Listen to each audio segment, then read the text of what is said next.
Tranquilo, hombres. Por favor. Calm down.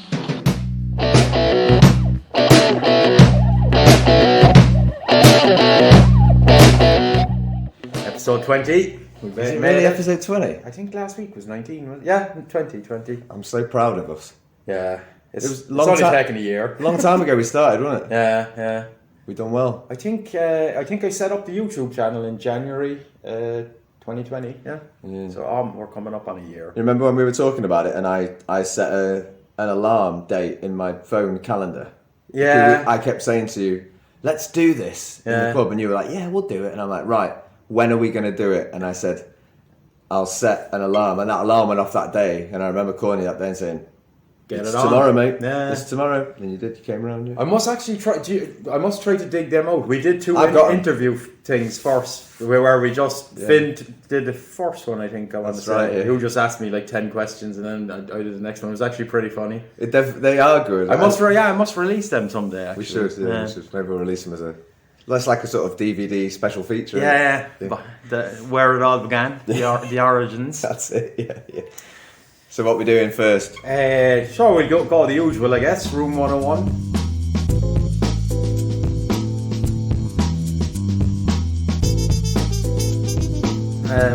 My turn, isn't it? It is. I was just saying to you before, you're much better at Room 101. I think maybe you're more in touch with your anger than I am. I'm a very bitter man, yeah. But when it comes to thinking about, when it comes to the actual time when it's time for me to think of something that makes me angry, I can't think. Normally just I'm having a happy day, drinking highballs with you, and I'm not angry at all. But there was one thing that it was one of the first things we thought of when I was thinking of Room 101, because I don't complain about much, do I really? But but I was always complaining about this to you on messages. So I want to put in Room 101. I'll have to be careful how I phrase this, because I want to put in Room 101 certain aspects of DiDi, which is the ride-sharing app in China, the sort of Uber of China, isn't it? It definitely is. I think they basically, I think they're responsible for Uber not being here. Basically, they were just better. It's like the normal. I think they're called like copycat. Yeah, but I think Uber was here for a while, but then DiDi was it? Yeah, it was. Yeah. I want to say that either the Chinese government stepped in and got rid of him, or DiDi was just so powerful that, they got rid of him, basically. Well, I mean... Or maybe they bought him out or something. I can't remember anyway. But I suppose we wouldn't go into it, but DiDi had a bit of a problem, didn't it? DiDi got... Yeah, DiDi got a slap on the wrist as well, yeah. They were like selling information with it or some stuff. They're all at it, the fuckers. Of course, yeah. It was like, oh my God, it's like yesterday's news, isn't it? Selling information. Yeah. Shock horror. No, in fairness, I don't use it. I think they were selling it to the States though, weren't they? Yeah. That was the problem. Yeah, exactly. I don't know what they were thinking. They're all at it. They're all fucking buying and selling our information. There's nothing we can do about it, really. That's it. Just got to accept them. Yeah. Were you going to say something then? Yeah, I was just before. If we're probably heading down a path of shitting on it, but it is a pretty good service, though. Well, that's what I wanted. Like. Yeah, I wanted to be careful because I definitely don't want to put DiDi in Room 101. I'd be lost. Yeah. I'd be lost without it. But there's just certain things about it. Was just, I guess it's like the definition of a first world problem, isn't it? It's like I've got minor annoyances with an app that literally makes your life 100 times better, It's like, my wallet's too small for my 50s. And, you know what I mean? But anyway, well, I'm also... Yeah, I'm the only person with a wallet anyway. Yeah, I told you, I ordered a wallet from Taobao the other day. It's out the back there, dust that box of wallets on. I don't think they knew what it was. I really don't think they knew what it was. And I was also gutted when the wallet arrived, because I only wanted wallet to keep my cash not all screwed. Now I have cash in my pocket, so when you give it to someone, it's all scrunchy. You're like a homeless person giving them like screwed up bits of cash. And the wallet came and it wasn't big enough to fit fucking notes in. Oh, for fuck's sake. Just a ridiculous wallet. Anyway, so there's here. Well, and I also, it's almost like a question. I just want to know if other people have this problem with DiDi that I have, because I do use it quite often every day when I go to work. Well, not every day when I go, but when I come back, I use it from work. And but my main issue with DiDi is, and I can't understand why it happens, but you call everyone knows how ride sharing apps work. I'm sure it's the same in the world. Yeah. But you call for a cab, and your location is already there on a map. I can see where I am. He can see where I am. Correct? Yeah. All right. And then you call a cab, and someone answers it, and they go, and they come and get you. Couldn't be simpler. Yeah. And usually it's fine. But very often, and this does happen often enough for me to complain about, basically, that you call a DiDi, and like seconds later, the cab driver calls you and says, all he says is, "Did you just call a DiDi?" Yeah. Right? Yeah. That's ridiculous already. Because, yes, of course I did. Yes, I'm standing here waiting. And then they say, "Are you there? Are you at your position?" And I say, "Yeah, of course I am." Yeah. And they go, "All right." And then they put the phone down and come. Yeah. Why do they do that? No, I'm not 100% sure. No, I think it is based off a GPS thing. So Because theoretically, if he sees a blue dot in where you said you're going to be, where else am I going to be? No, in their defence, the only thing I could say that might be happening with them is I would imagine, especially in like a place where I had my old bar, the way the bar was in the alleyway, a lot of people were calling DiDis in the bar and then weren't going out until he came.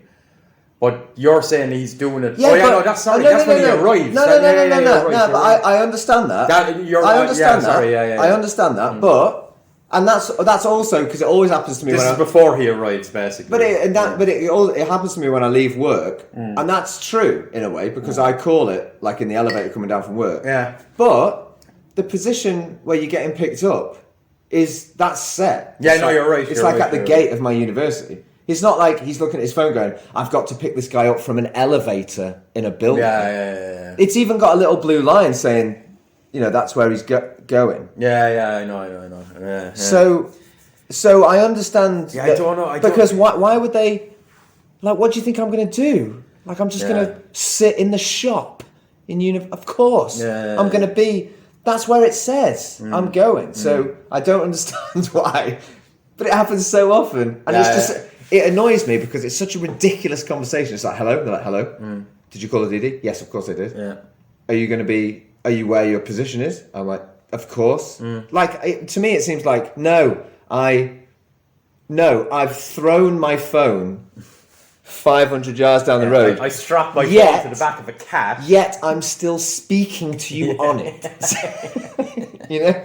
Where else am I going to fucking be? I guess if you called and you didn't answer, then that is a possibility, right? That you dropped your phone. No, it's not. It's true. There's but once I've answered, there's no reason for it. To be honest, I can't. I think it's just a ridiculous thing. I've often asked them. I've said to them like, well, of course. Yeah. Where do you think I'm going to be? And they're just like, well, okay, I'll see you in a minute. They just ignore that question. Ignore that. Yeah. And. So that's one thing. Got anything else to add to that? Me? Yeah. Because I always feel like you know a little bit more about technology than me. No, even though you don't use DiDi, I feel like maybe you could explain it. No, because I don't understand why they're doing it at all. I can't wrap my head around it because, like you said, your pin is there, and like, why would you call a DiDi and like.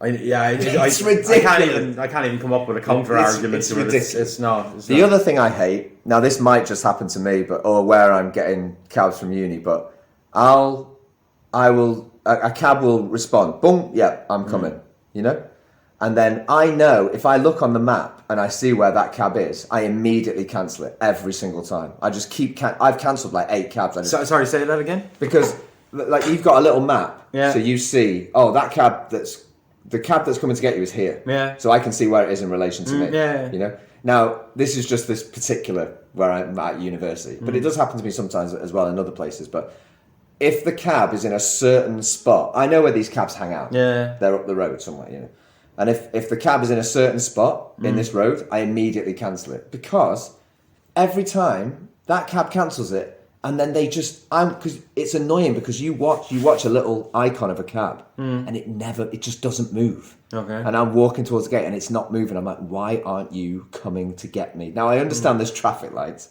but this happens every single time, you know. And I'm watching this cab, and it just doesn't move, and it doesn't move. It just says 3 minutes, 3 minutes, 3 minutes. I'm like, well, it's been a minute, so now it should be 2 minutes, but it's not. It's still, and the cab hasn't moved from where it is. So I get the feeling the cab's like said he's answered the call and said I'm coming, and then he's just gone for a fag, or whatever he's doing. But it happens all the time. So now when I see a cab, if it's not coming, if the cab that answers is not coming down the road, I immediately cancel it. I don't even wait anymore. Yeah, I've cancelled like 6 cabs in a row because it keeps being in this spot because I know they never move. And I don't know what are they doing? What are they doing? Some of the mindset here with some of the drivers, I don't get it. Like I've often like. It's like they just go, yep, got it, and then I'm gonna finish what I'm doing. I'm gonna finish my game of chess or mahjong or whatever I'm doing on the side of the road, and I'll go and get them in a minute. I'm like, no, that's not how this works. That's not how this works. You know, so I just cancel, and then I order another one. It's in the same place. It's a different cab, but it's just this place. It's in a different place. As soon as I see it, cancel. I don't even wait. I don't even wait anymore. I just cancel until I get one that's coming down the road, and then I leave it. So Jesus. I must have I've probably got like a terrible rating on DiDi because I cancel so many cabs all the time. Because to be honest, even if they're 4 minutes away, cancel.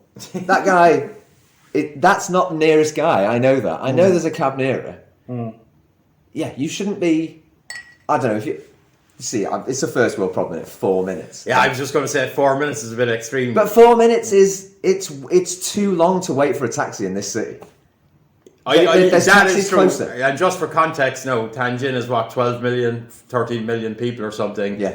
In general, they're a bit more scarce than what they used to be, in fairness. Because I think, just to explain that first, DiDi have normal taxis under their service and then like a kind of they're like private cars that you know what I mean? I always order a taxi. I know, but I think that DiDi has knocked out, I would hazard a guess of probably 75, so about 40% of, like, there used to be way more taxis is what I'm saying.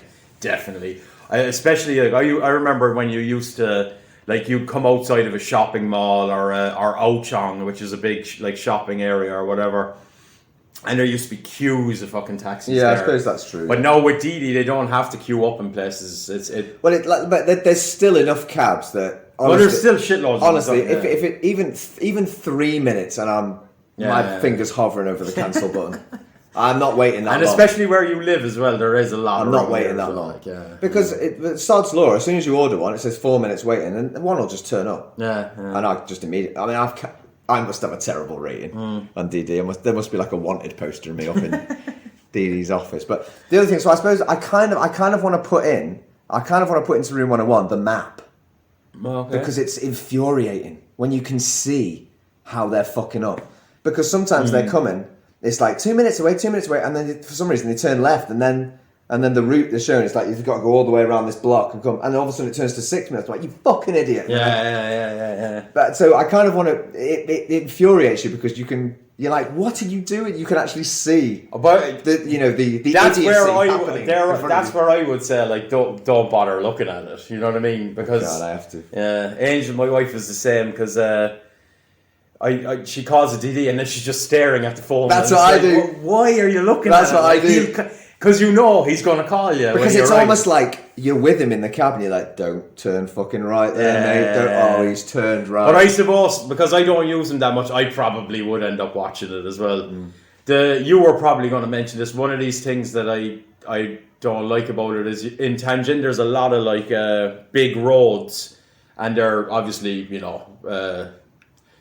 let's say 2 or 3 lane roads that they're one way, and then the opposite side of the road is obviously the other thing. But I hate when they arrive on the other side of the road and they're like, where are you? You're like, that's not where I put the pin. I'm across the road. Yeah. Because crossing the road, you're taking your life in your hands. Like, all he had to do was go up a little bit further, do a U-turn and come down exactly right where you are. But he wants you to, like, run across this dual carriageway. What's the point in having this GPS if they don't come to it? And also, they've already called you, say, "Are you there?" And you're like, "Yeah, I'm there," and then they don't go there. And the worst thing about that is 9 times out of 10, he actually needs to do the U-turn anyway because that's the direction you're going in. Yeah, exactly. Because when the little times I do get it, I drop the pin in the place that I know that he can just pick me up and drive straight. Yeah. I don't like go to the opposite side of the road and go, now he has to do a U-turn. Mate, let me tell you about one more thing about these taxi icons. Now it must be like a little glitch in the icon. I hope people understand what I'm saying. I'm sure it's the same. I've never used Uber, so I don't know what it looks like. It's the same. But you have these little taxi icons and they're going along the road, so you can see exactly what's happening. Now sometimes there's a glitch, I swear, and this infuriates me most. I swear the taxi, it just starts spinning. But see, I'd love that though. That'd make my day. Yeah, it looks like, I'm like, what is this guy doing? I know it's a glitch, but it's like, he's just doing donuts. He's not coming to get me. It's literally just going, it's just spinning around and around. And then I don't know what's going on. So he's now probably stopped at a light or something. And the satellite doesn't know which direction he's going ahead. I know that's what it is, but it's annoying because you assign sort of like real life like images to it. You know what I mean? As far as I'm concerned, that is that dude that I'm looking at. He's doing donuts. I'm looking at a mini version of him, and all he's doing is like major donuts in the middle of like a. It's all right. It's only a foreigner I'm going to pick up. I might as well do a few. Stop doing donuts and come and get me. But, so I think I kind of want to put the map into room 101, but at the end of the day, I don't really, because it allows me to know what's going on so I can cancel. Yeah. You know. There was another one. I don't know if they do this with the taxis. I don't think they do. You can tell me you use it more. I've only used like I always, to be honest, if I'm getting it, I try to get the fancy car, like the premium one, because I don't know. I just think if I'm gonna, because sometimes they're the exact same price as a taxi, and I'm just like, they're cheaper. I might as well get a good one. Do you know what I mean? And then you get a bottle of water, and the driver is like, 9 times out of 10, the driver is like, polite and friendly and all that. But the one thing that does annoy me, and it's not just because my Chinese isn't great, they'll just insist on talking to you, like, and you know me, I'm a bit of a arsehole, really. I don't want to talk to people. I quite like that in general, like, but my problem is like, take a hint. You know what I mean? I don't mind somebody trying to strike up conversation with you. But when that person says, "Oh, sorry, my Chinese isn't great," I don't really know what to talk about. And they go, "Okay, I'll just say it louder." And exactly. Then they just carry on talking and talking. Or if you've got your headphones in and they keep going, "Where are you from?" Yeah. Or like if you start, like, I even sometimes pretend that I have a phone call. Like I've got my headphones in. Obviously, I don't want to talk to you, but. And it's not like, to be honest, I would do that in Ireland as well. I'm not saying it just because of the language thing. I would do it. Sometimes you don't want to fucking talk. Especially because if I'm getting a DD, it normally means I'm going somewhere, like to a job or to something, and my mind is always on that, and I don't, like, I'm not in a conversation mood. I'm the same. Sometimes I don't want to talk. Let me tell you something, because this, you say you get these premium cars. Let me tell you that it's an actual... it's a choice for me to order a taxi, because I feel sorry for them with for the taxis. I feel sorry with the ride sharing. This is their livelihood. I deliberately order a cab because I don't want. I feel sorry for them because it's their job. Yeah. So I never order one of these private cars. Yeah, but I feel a little bit entitled. So when they start doing donuts, or I'm serving your fucking job, or they're not coming, I'm like, well, you little fucking bastard. But Angel's uncle he's retired now, a taxi driver, and we were asking him about it, but this was about 2 years ago when it just started taking off. Had it affected his business? And he was saying not really, because it kind of balanced out. So before these apps, obviously it was, you just go out on the street and you hail a taxi. I feel like there's enough people for everyone. Exactly. Whereas nowadays, he was saying, like, you still get the ones that'll hail the taxi, but you're also getting the likes of you that are calling them through the app. So he said it didn't really affect him that much.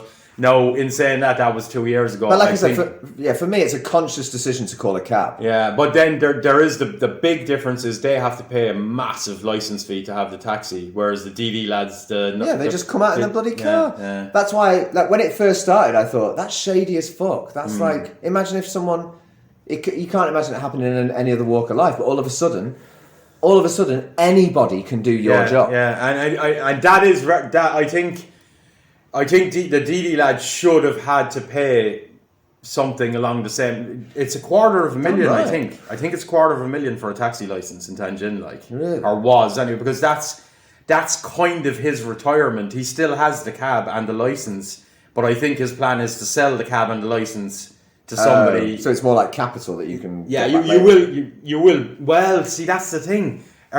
Will he be able to sell it now? Years ago, of course, they probably only release a certain amount of taxis to kind of. But now, who's going to buy it? Exactly, because now you can just use your own car and go and drive. Yeah. Like, no, I know I think DiDi are getting stricter about who can drive for them, because there was a lot of like rapes and stuff like that down south. I want to say there was a few. There was a few, and then the vetting process is definitely better. Well, I know now that if you're in one of those private cars, everything's being recorded. What you say in those cars, you know. Which I'm okay with. I mean, yeah, it's fine. They're up front. It's not like they're hiding that they're recording you. But like I said, to me, I think I get annoyed because I feel like I'm trying to. I don't feel it's fair, so I consciously call a taxi. I never call. I never call a private car, even though they're more expensive. They're more expensive. The private cars are cheaper. Are they? I don't know. No, they're cheaper because you have to. Because when a taxi comes, you can choose to pay on WeChat or cash, or you can pay anything. But with those private cars, it's all you have to have an account. Yeah, you can't just pay them cash. Yeah. So it's like more inconvenient for me. It's more expensive, but I don't mind because you're supporting. I like cab drivers, and then it's their job. So when they, like I said, when they're dicking about, or when they answer my fucking call and then they don't move for like 5 minutes, I'm like, mate, you dick, come on, man. Yeah. I remember I told you there was a funny story when it was what you were saying when the cab driver pulled up on the other side of the road and it was raining and he was on the other side of the road and he called me. He was like, "Where are you? I'm here." I'm like, "I can fucking see you. I'm the dickhead waving. Can you see me? I'm waving." And I blew up at this guy going, "It's raining. You're on the wrong side of the road. Now I've got to wait here in the rain. I didn't have an umbrella." They're like, "You're just supposed to come to where it said. You even called me to ask me where I was." Yeah. And I just blew up at him, even though he's right opposite. I thought, and as soon as I put the phone down, I thought, "Well, that was a bad idea because now it's going to be now he's turning around," and I just had a massive go at him. And the funny thing was, he turned around and I got in the cab, and he just went, "Your Chinese is good."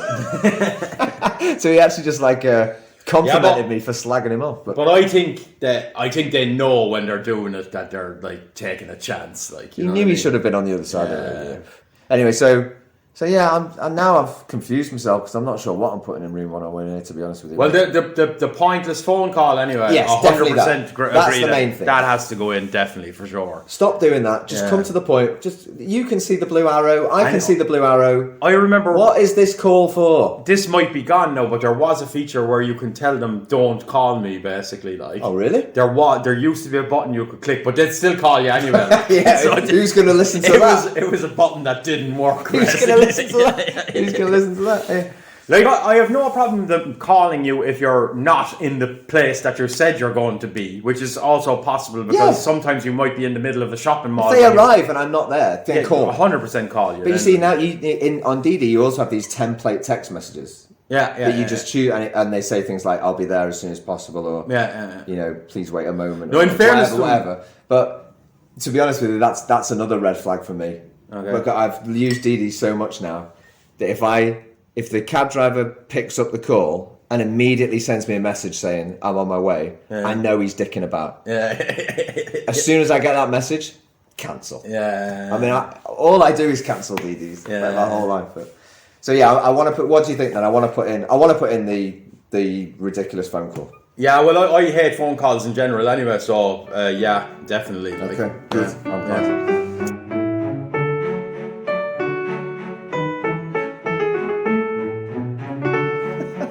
Racist. Finn just taking the piss out of my accent again. I just look when Jason says 3, it sounds like tree, which isn't that bad. It sounds like tree. Third. But when you say third, it sounds like turd. Yeah. Just that I feel like I'm at the back of the class. That's what I'm saying. I'm at the back of the classroom laughing. Turd. He just said turd. So Q&A. Finn has a few questions that we didn't get around to with Will, and there's one extra one we just thought about. So Finn will ask me them. And Yeah. then, yeah. My We'll both answer, I guess. I'll take role of interviewer. All right, first question, Jason. We talked about this a little bit. I know we've talked about this before. Yeah. And it's hard for me to probably answer, but my question is, what's your favourite accent? Okay. I guess I'm talking about not like. I guess I'm talking about like a British accent, not like a. I don't mean. Well, I know it could be like a. I'd say any accent. Well, it could be like a foreigner speaking English, I suppose. Or I suppose it could be any language. Well, Yeah. okay, I'll just ask the question. Fuck it. Yeah. What's your favourite accent? For females, 100% French. Really? For girls, I just think it's the sexiest accent on the planet. For girls, anyway, right? And then for I've never heard you say that. I just and then if you get an Asian with a French accent, I'm all in. I'm fucking all in. Like, for men, it's a toss up between Geordie, I reckon. I knew that was coming. Geordie or Liverpool. I like Liverpool as well. Yeah, it's a nice Liverpool's a bit like There's loads rougher, but I like. There's loads of British accents I like. Yeah. I mean, they're all Yeah. they've all got their own, you know. Well, I think we touched on it. I think the Geordie one for me is just even to be honest, girls with a Geordie accent is beautiful as well. It's just one of the most comforting accents on the planet. Like. I do totally agree. That was one of mine. I was going to say Geordie as well because it's it's great. Yeah, I know we often mention Phil. Yeah, I'll say hello to Phil again. All right, Phil. But like, I love listening to him talk, man, and the other Geordies that were here for a bit. Are they still here? I haven't seen them for a long time. I haven't seen any of them in a long time. I think Phil is still here, but the last time I met him, he said he doesn't go out that much. But he kind of goes to different places than we do anyway. Like so. But I just used to love chatting with them, man. Yeah, brilliant. When you're in a conversation with them, it's the only time sometimes you just want to shut up and listen to them because they're just so. No matter what, even when they're asking for a pint, I'm kind of giggling. You know what I mean? Or if they were. Yeah, and I don't mean that in a bad way, but you're right. But any it's story like, this is so nice. Any story they tell has kind of like it's like funny. Yeah, you know, and it's great. But funny and like wholesome, or there's something wholesome about that accent. It's just like. I don't know, it's hard to explain. They can just say like anything. And they could literally say that I'm going to stab you in the heart and you'd be like, that's so sweet. or they could tell you, like they could just tell you what they have for breakfast in the morning. Yeah. And it'd be like, I'd be like, that was awesome. I've never heard I'm sure it happens, like a Geordie like getting aggressive. Like I would imagine even when they're getting aggressive, you're kind of going, what? Yeah. All right. I also really like, I really like the Brummie accent. To be honest. Yeah, it is a good accent. They're very, again, similar. The only thing, and I'm not like... Which we should say, in case anyone... That's people from Birmingham. Birmingham, yeah. And Geordie is mainly Newcastle. Like, yeah. But like a lot of my family are from like sort of Wolverhampton kind of area. So when we go and meet, cousins and that, there's one guy, I'll mention him, cousin Nicky. It's an absolute legend of our family reunions, you know what I mean? He used to do... He's just got a great Brummie accent. Yeah. I'm not even sure. Yeah, it is Brummie, isn't it? Yeah, he's from. I think he's mainly from Wolverhampton or something. But anyway, just a hilarious bloke. Anyway, just a really funny guy, lovely bloke. But he used to do an amazing thing because we had another uncle that always used to video everything. And when we had like a family get together, because I live in Chester, as we well know. Yeah. Moved up in the world. Fucking Beverly Hills 909, whatever. Yeah, and but when we go and see him, we had one uncle that used to take videos of like the family do or whatever we were doing, and then later on we'd like watch the video. But Nicky used to do like a commentary over the video we were watching. I swear to God, it could have been filmed and been like a comedy performance. Well, it's not as funny, but when you're watching your own uncle and auntie, like there'll just be a picture. It's that you can't hear what anyone's saying, but you see like my mum and her sister talking in the garden, and Nicky will be voicing over like what they're saying, like, "Oh yeah, you've got a lovely pair of socks, haven't you?" And it was just amazing. I remember it was one of my like favourite memories in doing these like video voiceovers. Brilliant, absolutely brilliant. But remember that show Ovida Saying Pet? Yeah. There was a Brummie in that, and I think there was a Scouse. Yeah, that little bald fella. Yeah. And yeah. Was there a Scouser in it? No, there was you had your man Jimmy. No, Nail. they were all from Newcastle, I think. Most of them were from Newcastle, weren't they? Jimmy Nail. Jimmy Nail was Newcastle, and then the one Brummy lad. Oh no, there was one Scouser. Timothy Spall, that guy's name is. He was in The Last Samurai. Which one? The Brummy. Okay.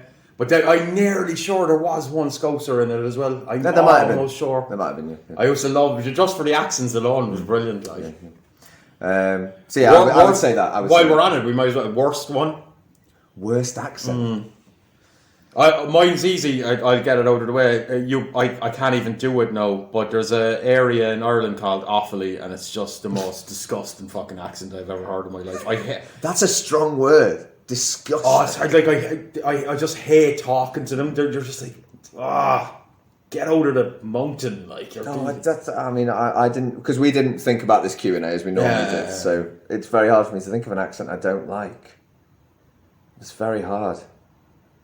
I honestly can't think of an accent that I really don't like.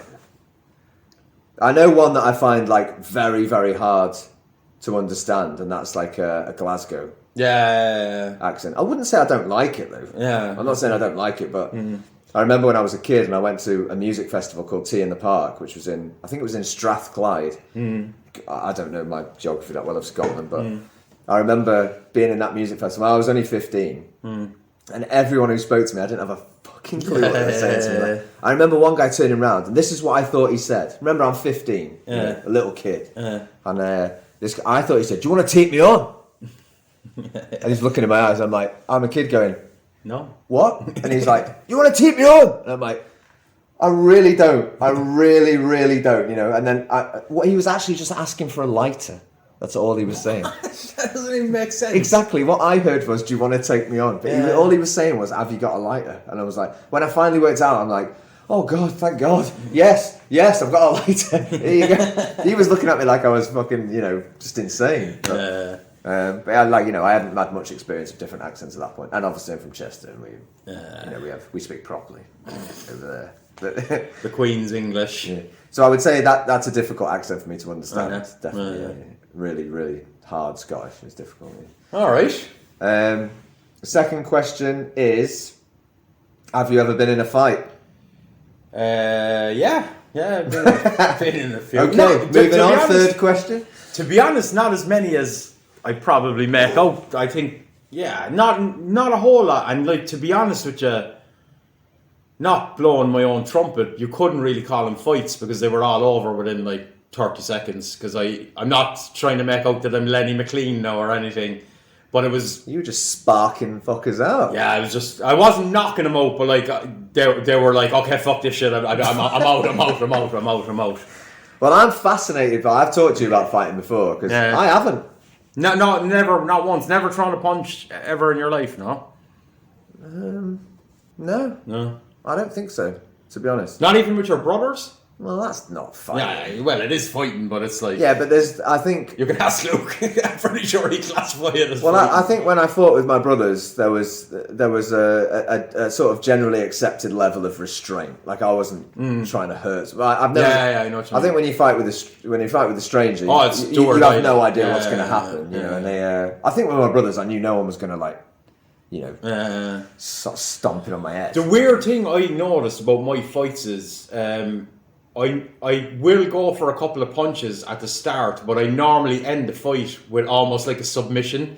I either go for some reason. It's like, because I know when I'm punching somebody, I think go to ground. No, I never go to the ground. I probably will someday, but it's always either like a choke or like. Bloody hell, no, because I think in my head when I'm starting to punch him and I see that they're not really punching me back, I kind of go I need to end this in a way that he can kind of just like bow out gracefully in a way, because I don't want to just be fucking like an animal punching him to death, like, do you know what I mean? So you just choke him out. I normally go, not out, like, but normally I'm getting more and more scared. I'll hold him in that position for like, let's say, it feels like, only 30 seconds. It could be like a minute, I don't know. And then I'll just go, Like there's kind of a look between the two of you. Then it's like you can see, like, oh yeah, look, I've had enough. Like, and I don't know. That's why I'm so fascinated by this shit because I don't really know. But I mean, of course, I've got into situations where a fight looks imminent. You know. Yeah. And I've always managed to talk my way out of. I've always managed to talk my way out of fights. That's what I do. But honestly, I'm not a fighter. I think I'd get killed in a fight. It depends who you're fighting. I think I'd get destroyed. I have no idea. That's the thing. I'm very fascinated by it because I have no idea whether that you know what's in me with regards to fighting. I have been punched. I've been punched by strangers, definitely. Yeah. But I remember the one punch I remember. I went to Creamfields. You know that dance music festival. It was in Liverpool, and had a great night, absolutely brilliant night. You know, and so we're walking out of Creamfields. Must be like 7 a.m. Just wandering through the car park with a couple of mates. You know, just kind of I had a great night. Just chatting about what happened, wandering through the car park, trying to find the car, and two lads were coming towards us. Didn't really pay them much mind, you know. And then one of them, the front guy, sort of grabbed me and tried to trip me up backwards. Yeah, you know, just literally from nowhere. You know? I didn't say anything to him. He said nothing to me. He just did that, and I kind of stumbled backwards, but I didn't fall over. And I was like looking at him as he walked on, and as I turned around, his mate just cracked me in the face. Oh, I remember you told me this one. Yeah. And I was just so surprised. Like I didn't even. I mean, at that point, 7 o'clock in the morning after a dance music festival. I mean, it was. I can't explain to you the furthest thing from my mind is like getting into a fight or being cracked in the face. And it didn't hurt and it didn't knock me over really. But I remember just standing there going, you know, obviously there was a bit of, you know, I was saying like, you know, what the fuck? You know, and he was like going, because I'll fucking knock you out. It made no sense. I didn't ask him why. And he was just saying, because I'll knock you out. I'm like, that doesn't make any sense. I don't know what's going on. I just turned around and fucking walked off. I'm like, I'm not getting into a fight in a car park with this dude. You know, I have no idea who he is. So now that I think of it, I think all my fights except one have been after nightclubs or well, that's when it happens. I think it's alcohol driven. Yeah, I've only ever been in. I've never got into. I've only ever been in like any kind of altercation of any kind.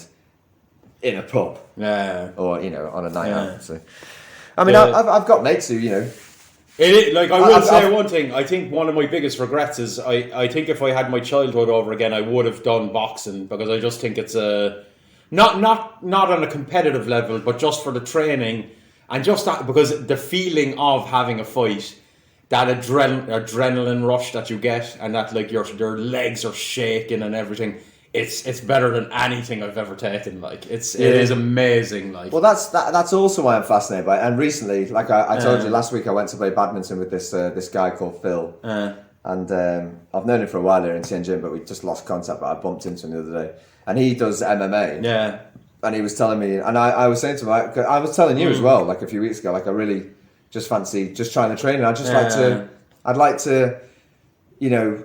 Have that control of my body and to have that feeling where I like just have a bit of confidence that if I am out like and know what it feels like to take a punch and feel like I could actually throw a punch and I'd know what I was doing. It would be quite nice to have that. Or I don't have that, so I have no idea. But for me, it's the high of that, just like but also it's an amazing fucking workout. Like, but that's the thing with my fights. It's lucky that they're always over within 2 minutes because my cardio, I wouldn't be able to go any further. Like, I think I told you that a few weeks ago. I did. You've got to land a haymaker quick, haven't you? Yeah, I got to end it fast. Like, I got to fucking. I was in the gym the other day, and me and Danny were messing with the heavy bag in there. And I just tried it, like, to just punch as hard as I could for as long as I could. And I think it lasted no more than 30 seconds. Like, it was I was flattened, like. Yeah. Flattened. Boxers that can go 12 rounds, their cardio is on a whole different level, like. Well, it's funny because when I watch boxing as, like, completely... uninformed person. I just watch it, but and you do start to think like after like 2 rounds, they're like hugging each other and they look absolutely knackered. And when you're watching it, you're like, what's going on? But then that's what this guy was telling me. The guy who does MMA, he was saying like, He's like, he said, you have no idea. Like if you punch a punch bag hard as you can for 1 minute. Oh, it's better than doing a 10K run. It's like your body is gone. Yeah. So like, imagine doing that for 3 minutes times 12. Yeah. Like it's insane. I think Mads, our German friend, was explaining to me that there's 2 different ways your body burns fuel, and for that higher energy one, I think you're burning. I could be wrong now saying this. I'm not a fucking doctor, but I think it's something to do with glucose stored in your muscles or something like that. Yeah. But there's only a tiny amount of it there.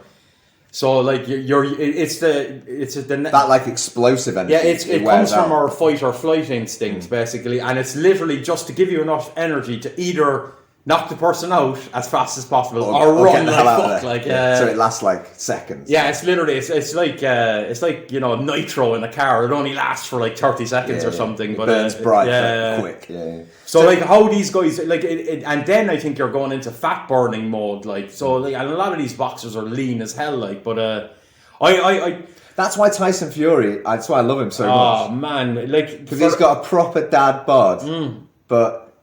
After that last fight with Deontay Wilder, when he'd finished, I reckon he could have done another 12 rounds. Mate, he was exhausted, in fairness. No, but you saw him in the change rooms after, and I swear he didn't look like he'd been anywhere near a fight. No. And that Deontay Wilder is a fucking monster. Oh my god, a warrior, like fucking. And Deontay Wilder looked absolutely destroyed, like the shell of a human being. Well, just to go into that fight, and he was out raving. Yeah, Tyson Fury. Yeah. But like that just shows you as well that having that like Adonis body is not necessarily an advantage in boxing, and especially I think his biggest mistake was going up in the weight. He should have stayed at the weight that he beat. Well, how many? I don't know. 40. He knocked out fucking 40 people or whatever it was. He had a winning recipe there. Yeah. He should have stayed at that weight. He put on a bit of muscle, didn't he? He put on, and see, I reckon that muscle probably burns the energy faster than fat does. Well, I mean, you're dancing around that ring, and you have to fuel all these. You carry more weight, basically. Yeah. So but I do think that the muscles definitely burn the energy faster than if you're just a bit flabby, like you know what I mean. Yeah. Anyway, not in a marathon situation, but in that, yeah. Anyway, like I said, I'm fascinated by it, and I think I'm going to go. We're doing. Yeah, I might have. I need to get my cardio up a bit more before I'd be embarrassed to go now because I'd probably like do 2 kicks and a fucking punch and be on the floor like. Well, it's almost like we're going to do like a sport exchange. He's come to play badminton with me, and now I'm going to go and do his because he loves it. Yeah, he loves it. And, so I'm all for it. I'm all for it. I had a mate / work colleague back in Ireland, Tommy Orangi, and he used to do kickboxing. And he said like one night the training is literally he's just kicking a fucking bag for like 5 minutes straight or something. And he said you'd be just absolutely depleted. You don't have to do anything, man. You're just done. Yeah, that's what he was saying to me. He said it's 90-minute class with this. He said he's found this coach who's really good. Apparently he was like a national champion. It was some martial art, it's like wushu, but it's something else as well. And he was like a Chinese national champion. He said he really knows his stuff. And then he said it's half an hour warm up, and he said, and that is enough. And then you do an hour of like pads or something, whatever he wants you to do. I'm fucking well down. I'm gonna go with that. I'm gonna go. It's a shame. Actually, remember Guy? He was he used to have a bar here, Oldland, and he was a teacher as well. But he was huge into kung fu and martial arts. Yeah, I remember that. Yeah. Like he was before he put on a bit of weight because he went down the slippery slope of what everybody does in China and going out drinking every night and whatever. But I remember him teaching me a few tricks in the bar one night, and we did like this mess spar.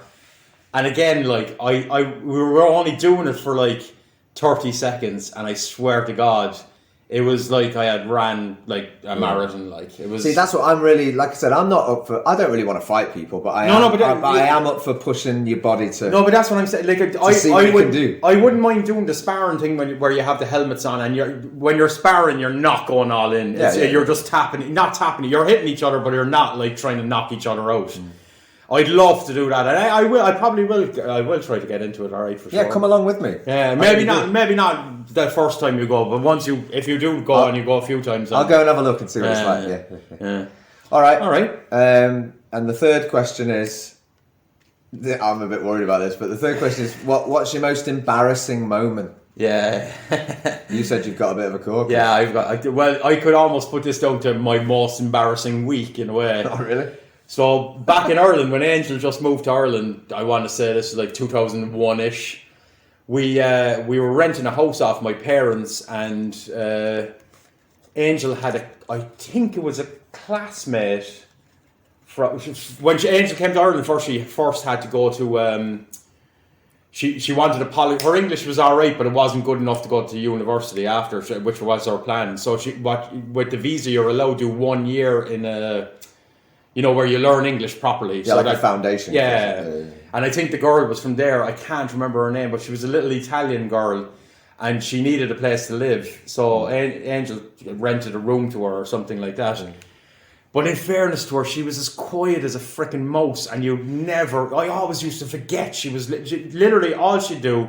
She'd come home from school, she'd cook her dinner, and then she'd go up into her room, and you wouldn't see her for until the next morning or whatever else, right? Perfect logic. Absolute, gem of a girl, right? Like the perfect house guest. But by that, I kept forgetting she was in the house, right? I can kind of. So one night, I feel like I can see where this is going, but go on. One night, anyway, me and Angel, were doing what people do in the bedroom, What and any red-blooded couple do. Exactly. And when it was all over, I you have to get rid of a few things. You know what I mean? You have to clean a few areas and blah blah blah. Without going into too many details.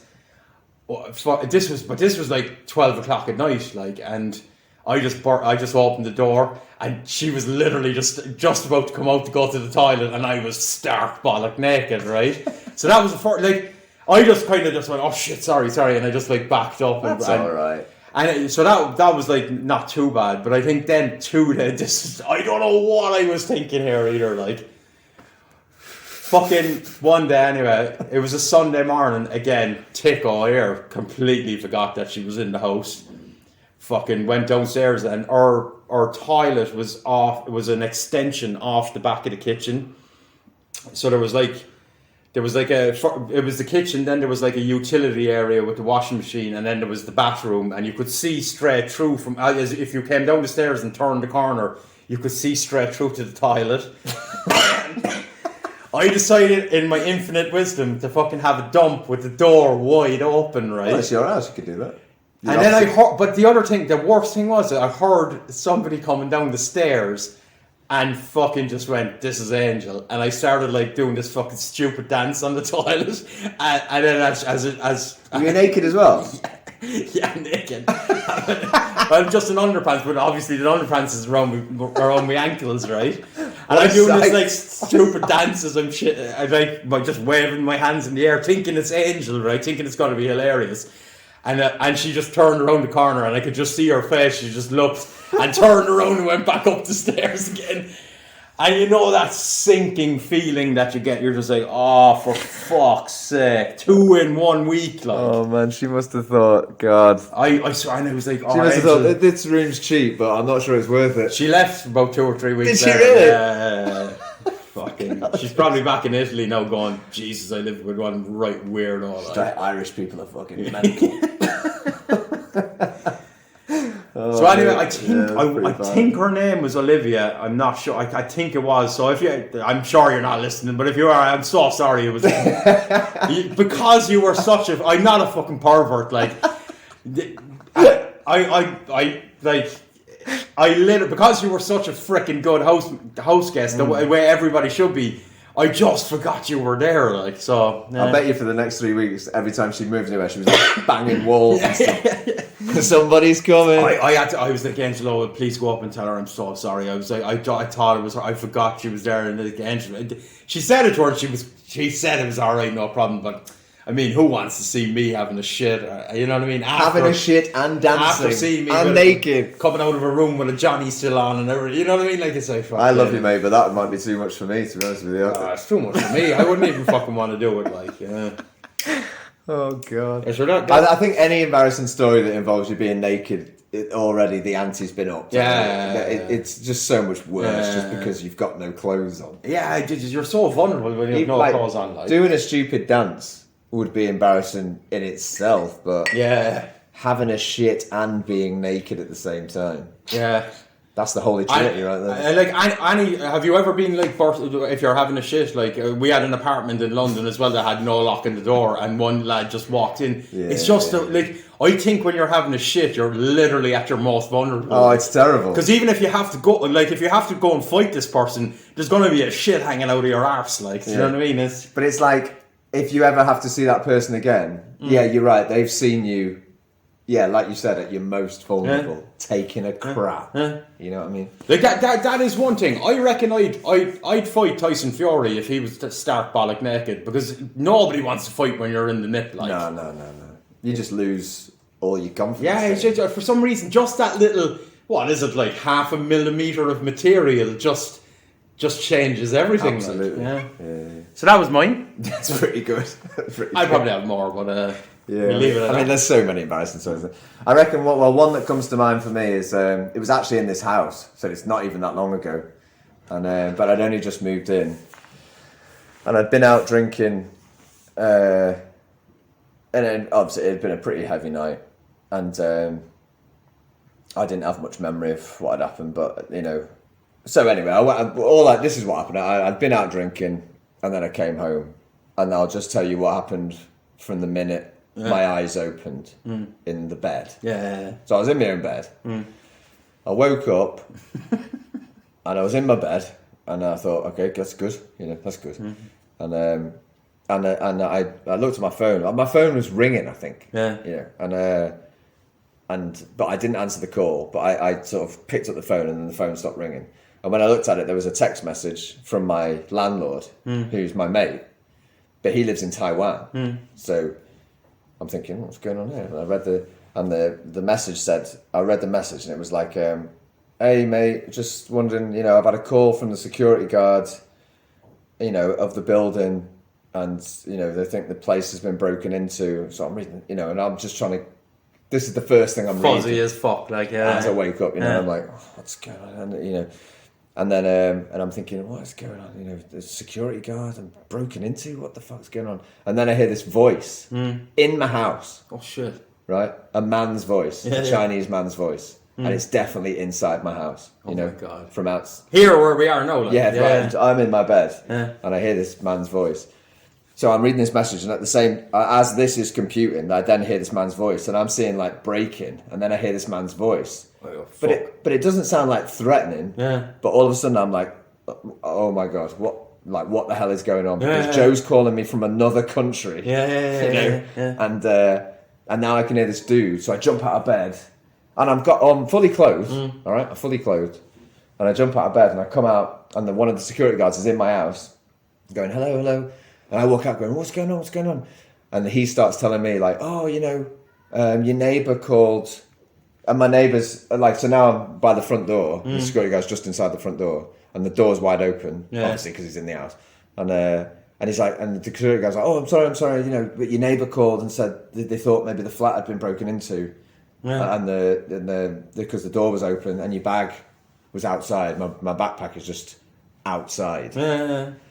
And I'm like, no, I'm fine. And then I hear the security guard, so I'd only just moved in here, so I'd only just met these neighbours. I hear the security guard going, he's just been drinking. That's what he said to the neighbours. So then I'm standing at the door, and I'm looking outside. I'm looking at my neighbours going, yeah, sorry, I must have just left the door open, everything's fine. And they're like, okay, and they just shut the door dead quick. And it was a little weird. They weren't like, you know, like, oh, everything. They're just like, okay, bang, just close the door. And I'm looking, and there's like soil, right, all over just outside the front door, and my backpack is like on the floor covered in soil. And there's soil all over the floor, and then I look, and there's just a plant. It's my plant pot, and it's outside the door, and that's where the soil is from. And the plant's out of the plant pot. The plant pot's on the floor. So I pick up I'm obviously embarrassed. I'm just like saying to neighbours, oh, everything's fine. The security goes, okay, everything's fine. Then he leaves, and I pick up my bag, and I just close the door. I think I'll deal with the soil later. I picked up the plant pot and the plant. I just went back into the house and shut the door. I'm thinking, oh God. And then I came back in, and then I looked in the mirror. I looked in the mirror because I just came straight out. Bearing in mind, I've been speaking to the security guard, my neighbours, my new neighbours. And then I looked in the mirror, and I am covered in soil. like this, I mean, I'm like putting my hands to my face. I can't even believe it's real. You know, I'm looking in the mirror going, that's not me, is it? I'm scraping soil off my face. And my brothers will test me because I sent them a photo of myself going, I don't know what I've done. Okay. The soil, I'm like trying to get, I'm like, this can't be, I'm like, it's all over me, you know, all over my neck, my hands. Remember, I'm fully clothed, right? And I'm like, what the hell? God. I'm like, what the hell is going on? I took my t-shirt off. There's soil all over my body. Jesus Christ. You know, all over my... So somehow I've got soil on myself. Then I've put my clothes back on. You know, I had my clothes on, but there's soil all over my... I took my jeans off. It's all over my legs. Then I went into the bedroom. My bed is just full of soil. All right. Just full of Did you try to ride a potted plant? Just full of soil. There's soil all over my house, you know. Finn fucking tried to ride a potted plant. So then I'm sending Joe, my landlord, a message saying, oh, everything's sorted out, but I sent him a photo of myself. Mate, look at me, mate. And Joe sent me a message going, I'm laughing so hard right now. I wish I knew you then. I said, Joe's like, I'm laughing so hard. Well, you did know me then. Really? We'd met. Oh, okay. You know, this was only 3 years ago in this house. Oh, okay. And but I sent Joe a message, like I sent him a photo of myself going, this is how I woke up. And Joe's like, I'm laughing so hard because you know that security guard is going downstairs because there's probably not many foreigners in there. You know he's gone downstairs going, that foreigner sleeps in soil. Yeah. You know, covers himself in soil every night. I hope there's a rumour going around your compound that, there's a foreigner that tried to ride a fucking potted plant. So for the next, 3 weeks, every time I saw those neighbours, I was thinking, the last time they saw me, man, it was like I'd sort of had blackface, you know. I had so much soil on my face, you know. I was literally covered in it. Oh my God. I still don't know. That makes it even better that you don't know what you were at, like. Yeah, I still don't know what happened. Obviously, you just fucking decided to get rid of a plant or something. Obviously, you know, the plant was looking at me funny. Yeah. And we got into it. Maybe I have been in a fight. Yeah. But it was with a plant. Yeah. And I sat there the whole day going, oh my God. Oh, but that sinking feeling. I think I'd been in this house for about a month when I did that, you know. And then there's like two neighbours either side, and we're all friends now, and everyone talks to each other. So God knows what they were saying. This guy's moved in. He seemed all right.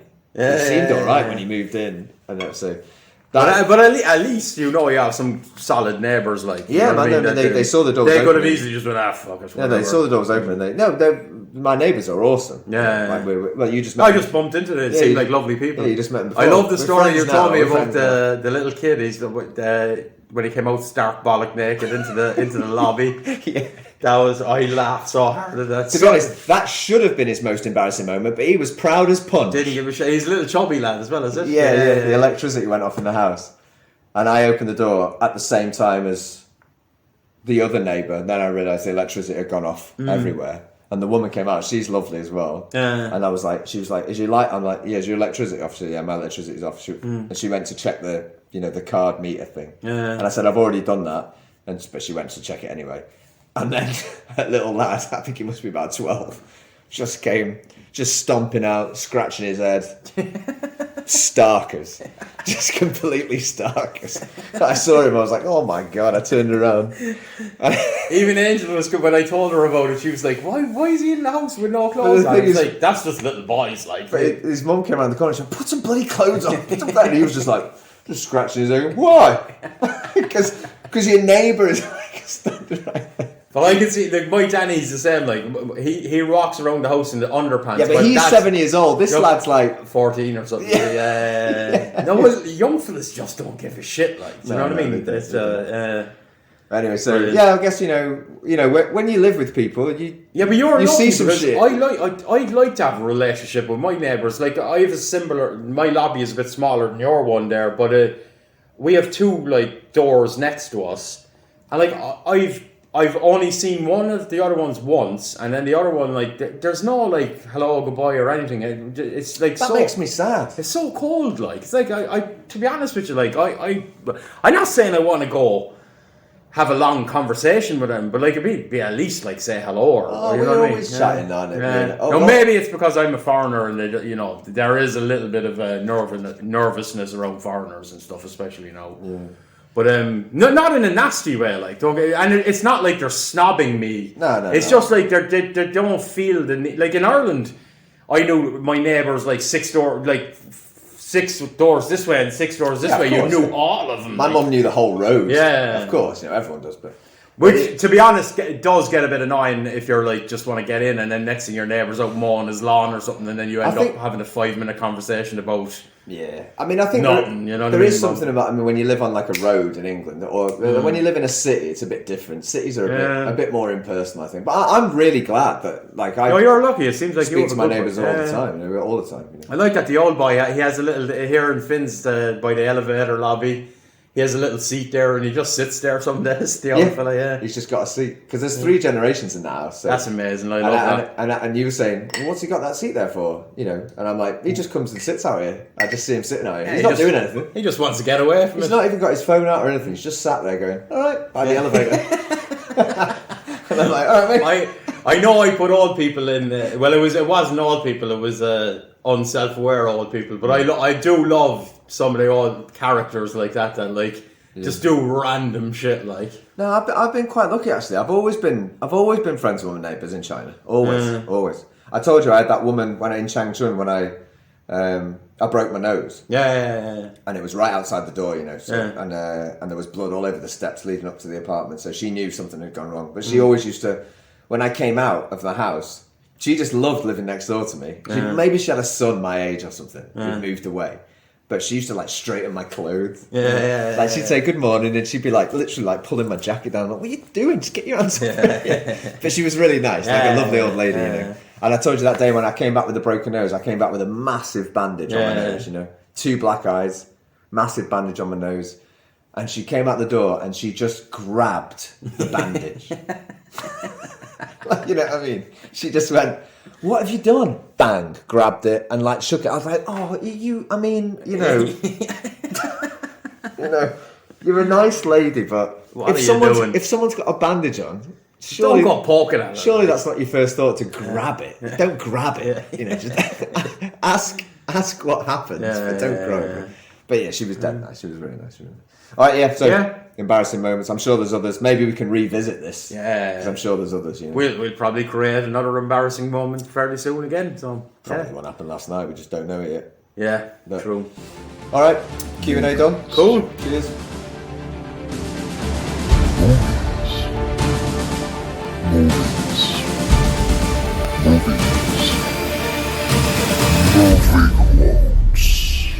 Okay, so the new section as Slang Wars, Finn is the victor, 15-13, very good performance. Our new segment is movie quotes. Yeah. So the basic gist of it is Finn's turn this week. It'll be the same. We'll take turns, and basically he'll give me a movie quote. It's 2 points if I guess it straight off the bat. And then if I can't guess it, it's he will give me an actor from the movie, not a character, no, but I'll try and give you the actor that said it as well. It doesn't necessarily have to be, to be honest with you, but I'll tell you if it is. Yeah. And then that's 1 point, obviously, and we'll go again. I guess best of 15 again, or will we do best of 10? Best of 15. Let's do best of 10. Best of 10, yeah. Slang Wars took a long time. Slang Wars basically took a year. I loved it though. Yeah, we learned a lot, didn't we? We learned a lot. Yeah, we did. My favourite was Swamp Monster. Yeah. I think that might be one. Yeah. Swamp Zombie. I'm sorry. Fucking hell, I didn't even remember it properly. All right. So first movie quote for Jason. So remember, if he gets it straight off the bat, it's 2 points, and if he needs an actor and then gets it, it's 1 point. So first one is. Nobody puts baby in a corner. Dirty Dancing. Yeah! Sweet. I thought I'd give you a classic there. I watched that the other day, mate. It's a great movie. The funny thing is, great movie. I don't think I've seen it. But that's just such a fucking famous. You've never seen Dirty Dancing? I might have when I was very, very young, but I don't recall it.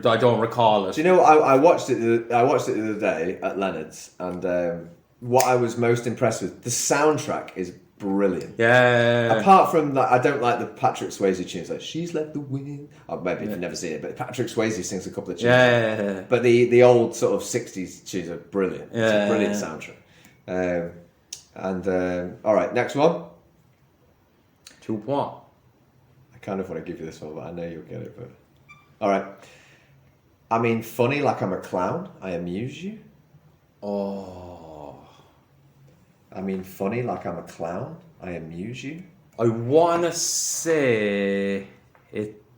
I think it's Joe Pesci.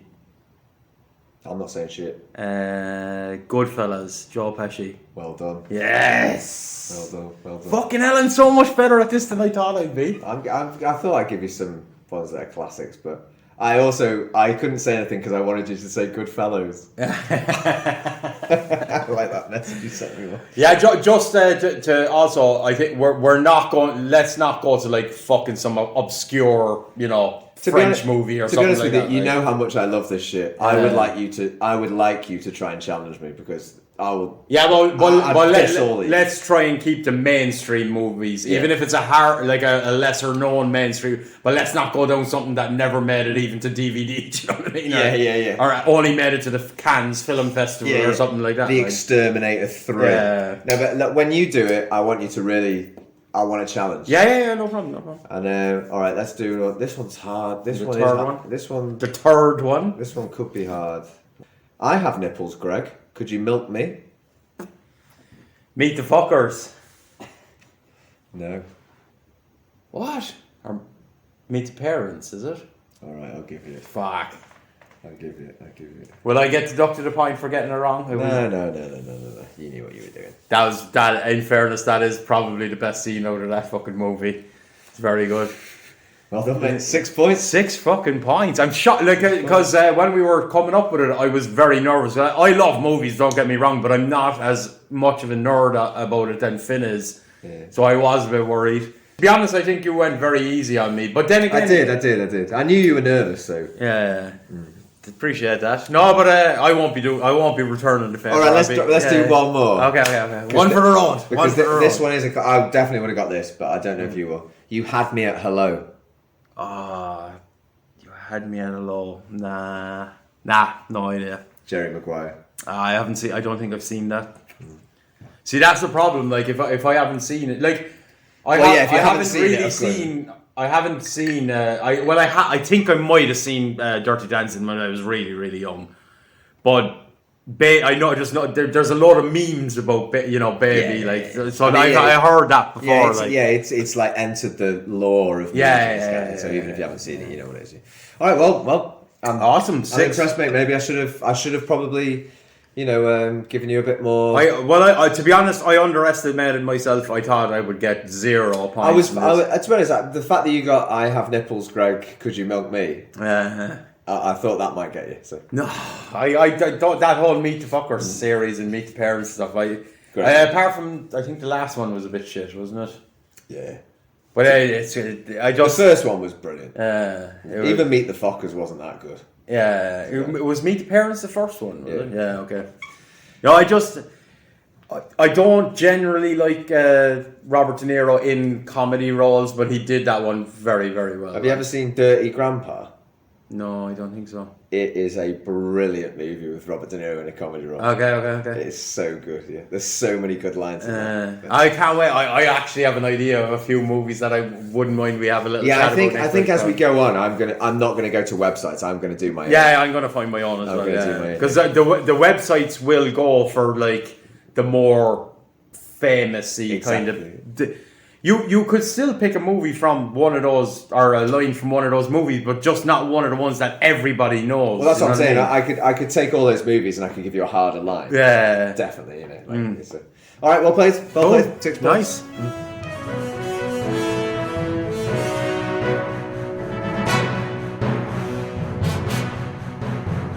Current affairs.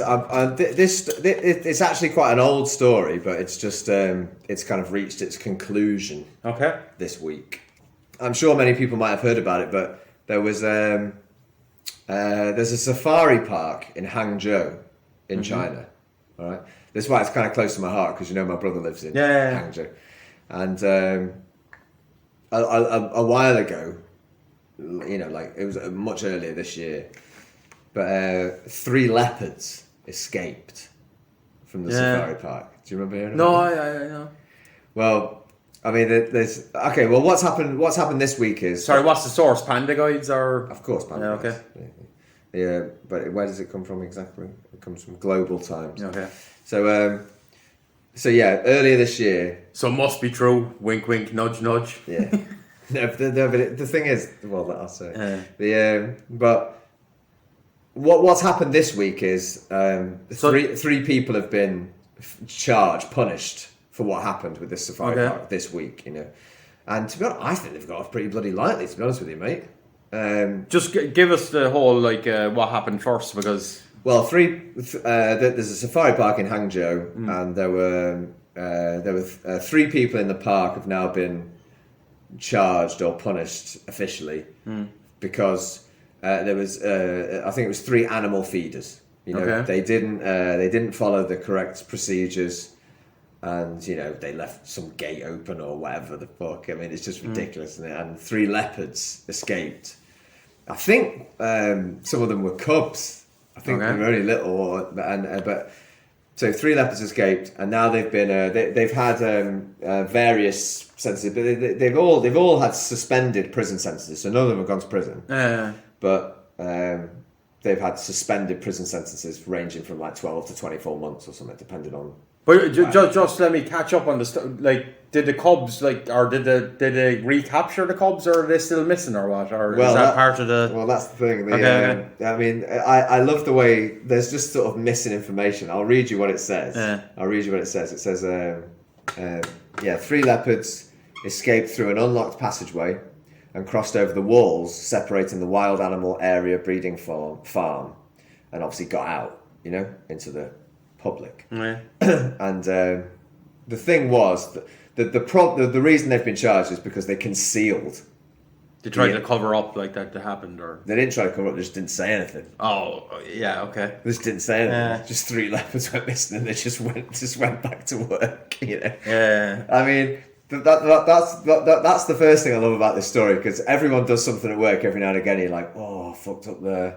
I just won't say anything, but this is pretty serious shit. Yeah. Because apparently they knew the leopards had escaped into a residential area, and they just went like the 3. You can imagine, when you fucked up, and you're like, oh, just if you don't say anything, I won't say anything. Yeah. But when it's like there's imagine being in Hangzhou and you're just wandering down the road, and then a leopard comes off the road. Just imagine, how I don't know how you thought you could get away with it. You know what I mean? But they said, 3 management personnel of the park concealed the incident from the public in order to avoid any economic or reputational loss. The court revealed. It said even though one of the defendants, I won't say his name, knew that the escaped leopard had entered a residential area and there might be a risk to the safety of nearby residents, they still decided to conceal the incident. And it said on May the 7th, the park admitted that the leopards had escaped, which triggered panic and a criticism online over animal cruelty. I remember when this happened, because I remember calling Felix and saying, mate, because he likes to go walking around the canals at night. I'm like, watch out for bloody leopards. There's 3 of them. There's 3 of them, And but then it says, I assume it was like a mother with 2 cubs or something, was it? I honestly don't know. Probably just went for the But then this is all it says. It says on the afternoon of May the 8th, after they admitted it, the 2nd leopard was captured. The location of the 3rd is unknown. The 1st isn't even mentioned. It was 3 leopards. Okay, so yeah, I'm assuming by that they found one of them, and then I guess. But there's 1 leopard still just chilling in Hangzhou. They don't say whether it was one of the cubs or because they could have died too. Well, no, but the thing is, when I read this today, I immediately called Felix and said, mate, you remember when them leopards escaped? They still don't know where one of them is. And Felix said there were photos, because when it first came out, the people saw them. Yeah. There were photos of these leopards, and apparently it was like a little baby. Not little, but young. And so Felix knew, he knew about it. Everyone in Hangzhou knows about it, of course. And but I don't know why they don't mention the 1st leopard. This is not even mentioned. Yeah. The second one's back. Well, I do But it for Global Times later. But this third guy, I love the fact that he's still out and about. He's still doing his thing, you know, and he's not a cub anymore. No, exactly. Like, Now they grow up pretty fucking fast. Now he's a proper leopard. And I would even imagine like a teenager fucking leopard is still gonna fuck you up. Oh, mate, I wouldn't want to meet a bloody 6-month-old leopard. Yeah, exactly. You know what I mean? Not not walking to bloody KFC. Yeah, heading down the back of Lawson's. Going out of Lawson's. Coming out of Lawson's and a fucking leopard fucking goes for your tuna sandwich. Well, let me tell you this, because this is what's on the news, but obviously I have insider information from Hangzhou, but Felix says, no, this is like a kind of an ongoing thing. There's been sightings of this leopard. At least he's... This third one. Yeah. And apparently he's like up in, because Hangzhou's got a lot of hills. And Yeah. apparently he's just up in the mountains, Aye. just doing his thing. And, Yeah. and I'm like, oh, I love this story, mate. Because I just think as long as he's set, like, I wouldn't want anyone to, like, you know, try and kill him or scare him. But this leopard's obviously found his way up to these hills in Hangzhou are like pretty kind of remote-ish. You know? Yeah. You can walk up to them, but you know, if a leopard's living up there, he's going to be fine. Yeah, he's not going to come across. He's going to be lonely as fuck, like, but he'll be alright. He must be like, what the hell is going on? Trying to bang cats and stuff. Like, Yeah, just, you know, yeah, exactly. Assuming it's a male, but... I never even thought of that. Just like, No, but like... just banging dogs. Yeah, whatever he can get his hands on. But to be honest with you, I wouldn't be massively concerned for the public. No. Because I think, like, of all the big cats now, in fairness, I think leopards, like, I don't think leopards are known for, like, attacking humans that much. They would Any of the big cats don't attack humans unless they're starving. They would obviously be shit scared of a human. Yeah. You know, they would run away. But obviously, maybe if you left your toddler running around, they might, you know, think it's a snack. Like, but I don't think like a full blown adult. Of course, if he's starving, hungry, he's going to go for you, or if he's cornered or whatever, or she or whatever it is. But it's like. Yeah, but the thing is, what I like about this is because they, you know, on this news story, they said that the whereabouts of the leopard is unknown. So if you just read this news story, you think, he might have died. Yeah, I do. Yeah, but he hasn't, because I know someone in Hangzhou. Yeah, and he's not died. Yeah. There's like regular sightings of this leopard when people are walking in the mountains. Now you're right; it's not a big danger. I don't think it is. I love the fact that, like with nature, this shit can just happen, man. Like a leopard, they must have been itching to get out of that fucking safari park, you know. And he got over that wall. He's a young leopard. Or he walked out the gate that they left open. Yeah, but then he got over a wall, and he's a young leopard. He's out and about. He's found himself in Hangzhou in a mountain, and he's like, fuck it. I'm just going to live here for the rest of my life. So now there's a leopard wandering around. Awesome. Hangzhou. What a great story. Awesome. You know? It's very, like I said, like, I'd probably be a bit more concerned if it was like a lion or something, right? Yeah. Because like they're definitely going to fuck some shit up. But yeah. Because like I would imagine... Polar bear. Yeah.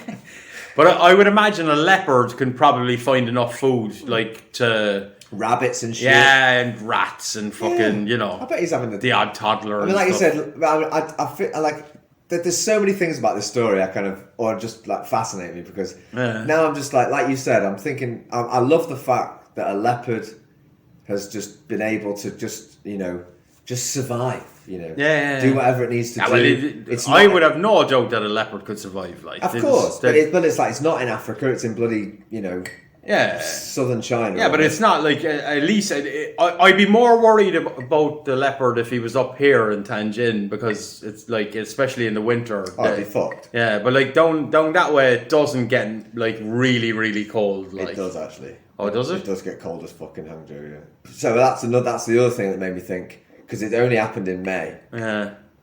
And this leopard has not experienced... Yeah, but I plus don't think... Plus they don't have central heating in Hangzhou. But I don't think the weather is as extreme in... It gets pretty cold. Hangzhou's like not far away from Shanghai, alright? Yeah, but I've been there, it gets cold. I've seen snow there. Yeah, but I know what your definition of cold and my definition of cold are two different. Like, Finn is cold once it goes below 18 degrees, because he's fucking grown up in Chester, where his mum probably wrapped him up like a fucking. Yeah. Whereas, like, You're right. I have had my thermal pants on for. Whereas I'm from the fucking hard streets of Cork City, where it never drops below zero, but it pisses rain all the time and wind. And okay, you're right. That leopard probably will be all right. He'd be all right. But the other part of the story I love is just the initial thing, like, you know, like I said, you go into work. Let's say you go into work and you forgot to, you know, email a PowerPoint presentation, but these guys went into work and were like, shit, we forgot to lock the gate to the fucking leopard enclosure. They're like, mate, there were 3 leopards in here, weren't there? Was there? Yeah, they've gone. Fuck it. Close the gate. Just ignore it. To be honest, ignore it. Just ignore I would do the exact same thing. I would do the exact same thing. What else can you do? Look, and also I would take my punishment. They do deserve to be punished because they should have just come clean and went, lads, we fucked up majorly here. Like, but to be honest, if I had noticed that, and if there was a few of us in it, I probably would have went, okay, we need to come clean. Because what's the worst thing that could happen is they're going to fire you if you come clean, right? But if I was on my own and it happened, I might shut my mouth, like. Yeah. Although nowadays there's no point shutting your mouth because CCTV is fucking everywhere, and it's not just China. Every fucking. Well, the thing is, I know what those guys were thinking. They were thinking exactly the same as me and you.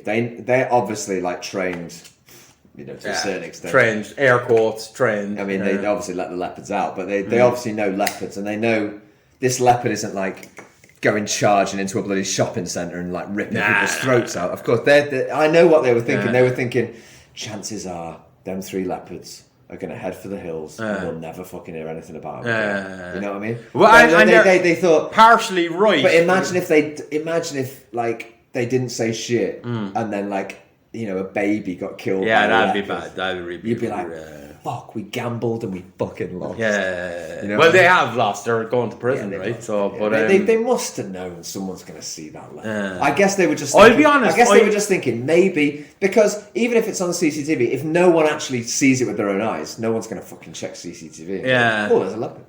I think and this is a bit of a far out thinking. I think putting them in prison is a bit of a stupid. Well, they didn't.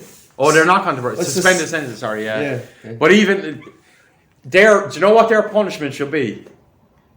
Fucking, you're not getting paid until you fucking find that fucking leopard. And basically, the 3 of their task is go find that fucking leopard. That's even harsher than prison, though. They're never finding that. No, but like, you know what I mean? You fucked up. You have to fix your fuck ups, or at least give it they should be going. You got a year. We'll pay you, right? Yeah. But you got a year to find it, or else you're done. Like, off you go. Yeah. Like, because, I mean, look. Don't bother clocking in tomorrow. Just go and find that leopard. Go and find the fucking leopard. When you find the leopard, you can fucking clock back in again, basically, right? Because, like, in fairness, they were stupid, but like, I'm sure, and to be honest with you, I don't think the consequences of them saying, lads, we fucked up, they probably would have got fired, of course, right? Which would have been right. But it wouldn't have made much difference to the situation we were in exactly, right now. Like, they were looking at a hard time, like, and... I suppose, yeah, you're right. You're thinking, okay, we either admit it and we definitely get done. Yeah. Or we don't admit it and basically we're in exactly the same situation as we are right now. With regards to public safety, I mean, there's nothing... But to be fair, if they'd have said it, maybe it would have been easier to find that leopard. You know what I mean? That day, if they'd have said an hour later, fuck, there's some leopards gone. Some people could have gone to look for it. I don't know how long they waited. I'm not sure it said, but they didn't say shit until like May the 7th, and then they were like, yeah, it escaped into an apartment complex.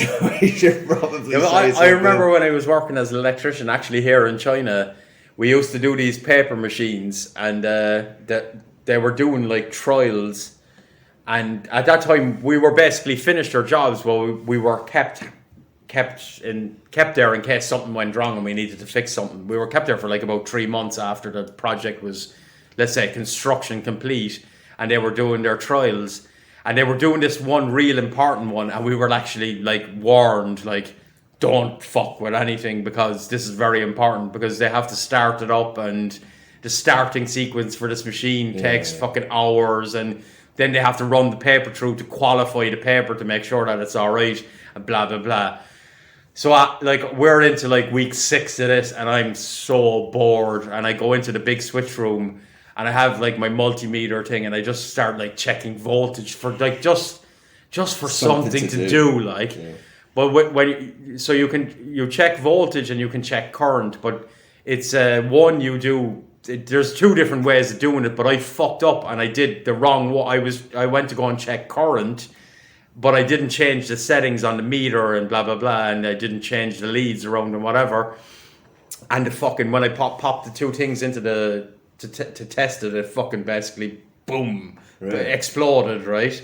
And fucking all I could hear was there's an advertisement for just sitting down and not doing it. Exactly. Idle hands, man. That's Idle hands are the devil's plaything. And it's true, right? Because I don't think that really... No, but the thing, what I did after was, like, basically I could hear the alarms going, the machine started, because the machine will start shutting itself down in sequence and stuff, and I could hear that. So you I could hear, the control room was like, it was like a good 20 metres away, but I could hear lads going, for fuck's sake, what's going on? But are you saying that this wouldn't have happened unless you'd done that? Oh, 100%. I caused them to fail that trial, and they had been running for like 6 hours or something like that. Like, so like they had to restart the trial again. But my actions after, I should have went out, because the thing was, what did you do? They called me then going, oh, can you have a look, blah blah blah. But what I did was, because there was a back room to the fucking switch room, I fucking shot out the back room like a rat, right?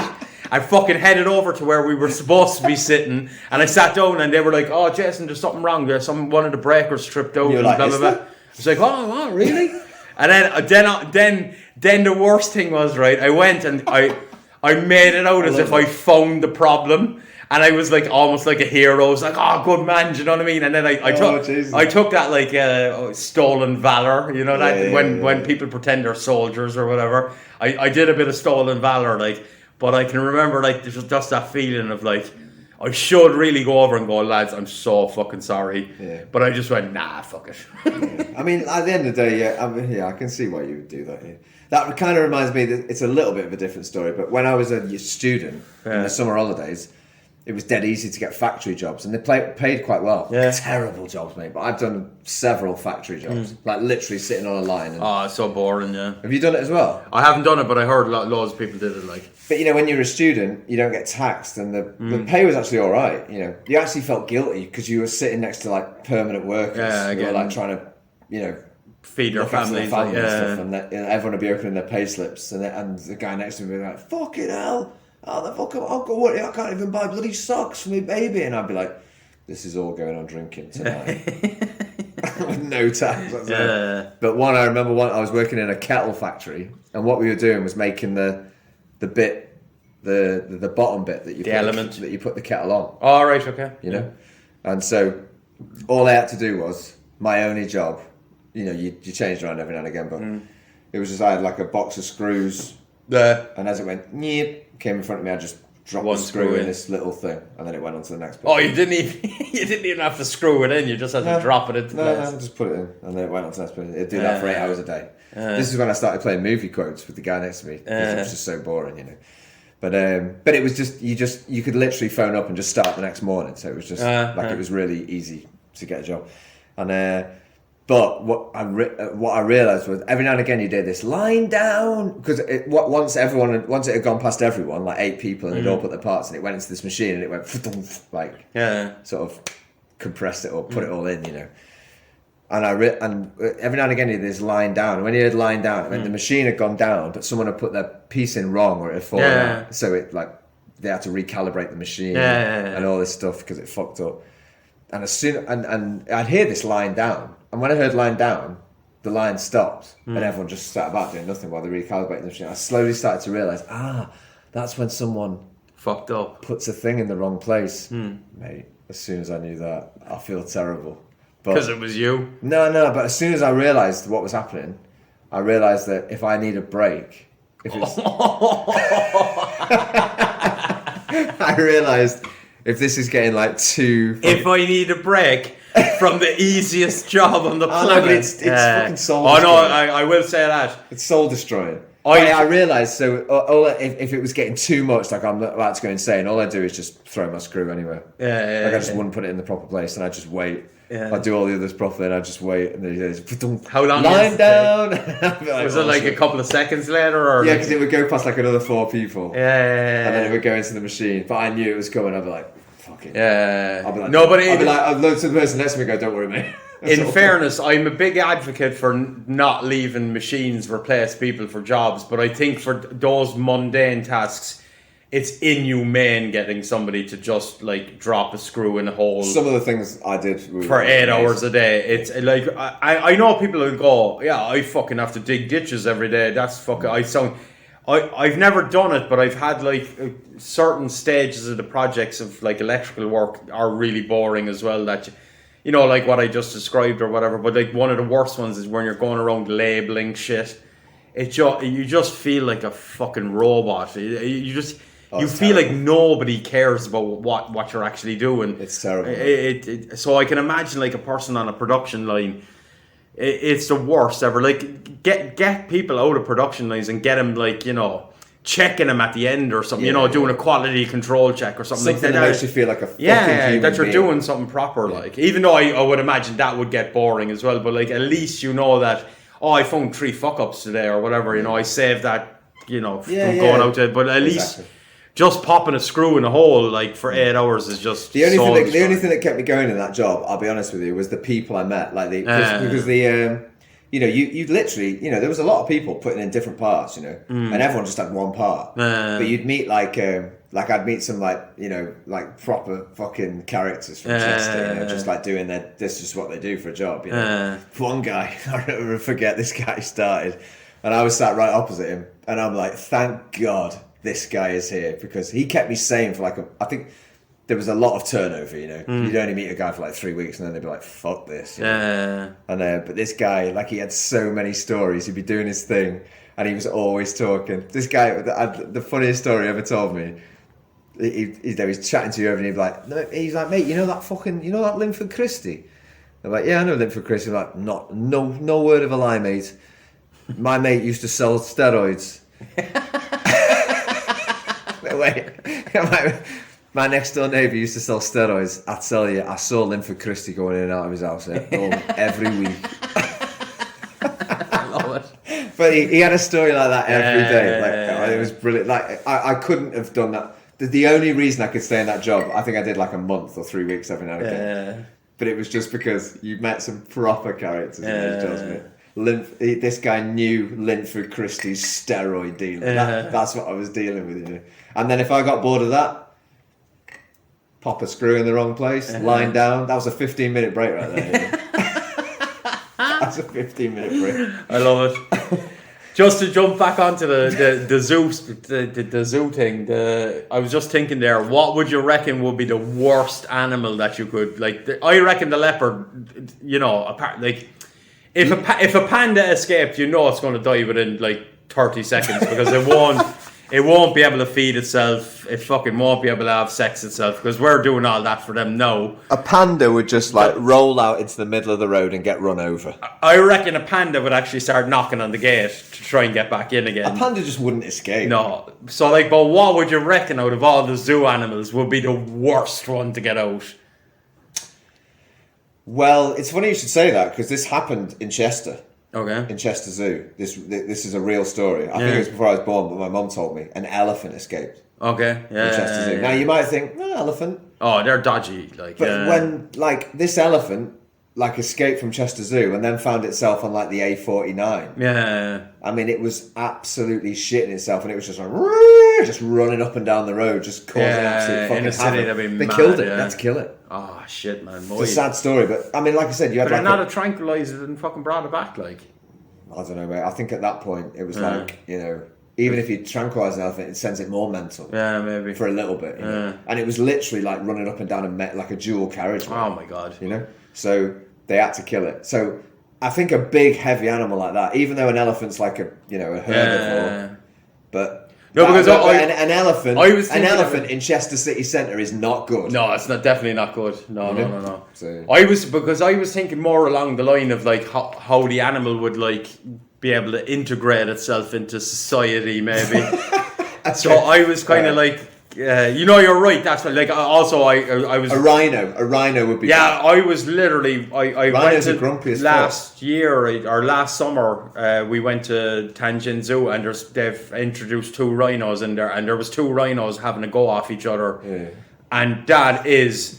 Even though they were like 20 meters away from me, the 2 boys were just headbutting each other. You can hear that shit, can't you? And like, you're just looking at them, they're like armoured cars running at each other. I did think to myself, fucking hell, if they ever get out. But I reckon I reckon a gorilla would be a fucking nightmare as well. Like, because you'd have to kill it.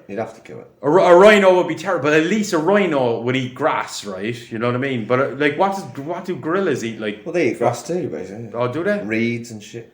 Yeah, but like in the middle of Tangent, I'm just saying, yeah. I mean, if you get an animal like that, like a rhino, it's hard to say, but a gorilla is like, an intelligent, sentient being. Not that a rhino isn't. Yeah. But I think a gorilla placed, wandering up and down my road would be like absolutely shitting itself and not knowing what the hell. And then when a silverback wouldn't be shitting himself. He'd be just trying to rob bananas. But I think just imagine it. I just mean in that situation, it like wouldn't know what the fuck was going on. Like asphalt everywhere. Yeah, people grass, taking pictures of him and stuff, and like people screaming. I mean, it would be mental. It would be mental. I mean, I don't know how to I don't know how to choose between a gorilla and a rhino. I don't know what. No, I reckon you're right. No, but I think you could. I'm not saying you could talk a gorilla out of like attacking to you, but I think you would have a better chance if you just like behaved calm and maybe tried to offer him some food. But a rhino would be like, rhino is just going to go no, smash. You have nothing I want. Smash, smash. You know what I mean? You have nothing that I need. I'm just gonna. A gorilla at least maybe looking at you, going, "What's going on, man? Yeah, can you bring me back to the place where they used to give me bananas and watermelons and stuff?" A rhino would just be like, "That's a nice shop. I'm going to destroy it now." But maybe a gorilla would be the same. I think it would be so stressed out. Yeah, that's true. Especially like imagine cars passing. I reckon though they'd be like punching cars and stuff. Like it'd be mad. Oh, I mean, yeah. I kind of want to see it, but I don't want to see it for the like. I don't want to put an animal through that, but I wouldn't mind. Like you've seen King Kong. It doesn't end well. Yeah. I mean, that was a big one, but he was a big one. Yeah. Yeah, I don't know what would be the worst animal to allow out in a city. Maybe a polar bear. I've heard they're evil polar bears. Everyone loves all them, bears are mad. Like they're like vicious fucking carnivores, and they're always hungry.